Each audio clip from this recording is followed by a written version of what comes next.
Usia 21 datang tanpa permisi, seperti musim semi di Seoul yang tiba-tiba dipenuhi kelopak bunga sakura yang jatuh sebelum sempat diabadikan. Di usia itu, hidup terasa penuh kemungkinan sekaligus kehilangan yang tak terucap. Han Ji-won berdiri di peron stasiun Hongdae, menggenggam ponselnya dengan layar yang redup, menunggu kereta terakhir sambil memandangi poster konser yang terkelupas. Ia baru saja lulus dari Universitas Seni di Sinchon, membawa mimpi yang belum sepenuhnya berbentuk dan rasa ragu yang kerap mengintip di sela napasnya. Ji-won tumbuh di sebuah kota kecil di Gangwon, tempat langit terasa lebih rendah dan waktu berjalan lebih lambat. Pindah ke Seoul adalah keputusan berani yang ia ambil pada usia 18. Keputusan yang kini terasa seperti cerita lama yang terus diputar ulang. Di kota besar ini, ia belajar banyak hal. Cara berjalan cepat tanpa menabrak orang, cara tersenyum sopan pada orang asing, dan cara menyembunyikan kesepian di balik jadwal yang padat. Namun, yang belum ia pelajari sepenuhnya adalah cara melepaskan. Ada satu nama yang selalu muncul setiap kali ia mencoba memahami kata itu, Kang Min-ye. Mereka bertemu di kelas fotografi tahun pertama, saat Ji-won menjatuhkan kamera dan Min-ye membantunya memungut lensa yang berguling ke sudut ruangan. Sejak hari itu, mereka menjadi sepasang sahabat yang berbagi kopi murah di kafe pinggir jalan, berbagi mimpi di tangga kampus, dan berbagi diam saat kata-kata tak lagi cukup. Min-ye adalah tipe orang yang tahu kemana ia akan pergi, dengan rencana yang tertulis rapi di buku catatannya. Ji-won, sebaliknya, berjalan mengikuti insting dan cahaya yang kebetulan menyala. Hubungan mereka tak pernah diberi label, namun semua orang tahu ada sesuatu yang halus dan rapuh di antara mereka. Saat musim dingin terakhir sebelum kelulusan, Min-ye mendapatkan kesempatan magang di Busan, sesuatu yang sudah lama ia incar. Ia datang ke Ji-won dengan senyum yang berusaha kuat, seolah kabar itu hanya satu langkah kecil.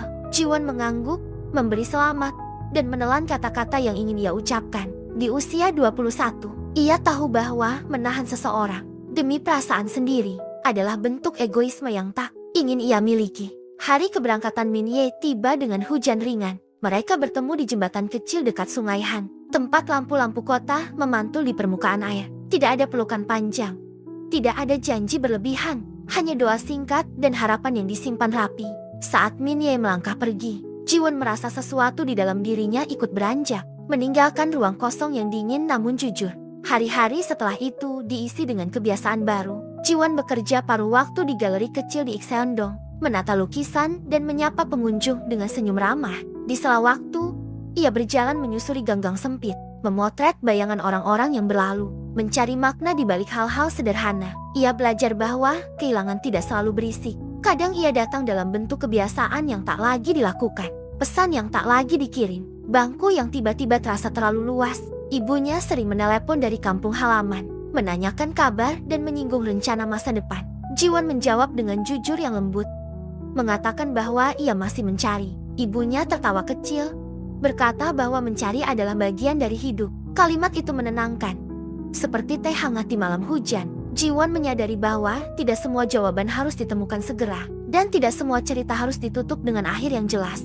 Suatu sore, saat daun-daun mulai menguning, Ji-won menerima pesan dari Min-ye, sebuah foto pantai Busan dengan langit yang luas dan kata-kata singkat tentang hari yang melelahkan namun memuaskan. Ji-won tersenyum, merasakan rasa rindu yang kini tak lagi menyakitkan. Ia membalas dengan cerita tentang galeri dan foto-foto barunya. Percakapan mereka mengalir ringan, tanpa beban masa lalu.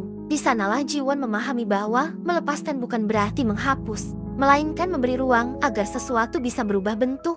Usia 21 mengajarkannya bahwa tumbuh seringkali berarti berpisah dengan versi lama diri sendiri, bahwa mencintai tidak selalu tentang memiliki, dan bahwa harapan bisa berdiri berdampingan dengan kenyataan. Ji-won menutup hari itu dengan berjalan pulang melewati jalanan yang dipenuhi cahaya neon, merasa lebih utuh meski tidak sempurna. Di kamar kecilnya, ia menempelkan foto baru di dinding sebuah tangga kosong dengan cahaya sore yang lembut. Bagi Ji-won, foto itu adalah simbol tangga yang menunggu langkah berikutnya, cahaya yang tidak memaksa. Ia menarik napas dalam-dalam, tersenyum pada bayangannya sendiri di jendela, dan membiarkan masa depan datang dengan caranya sendiri.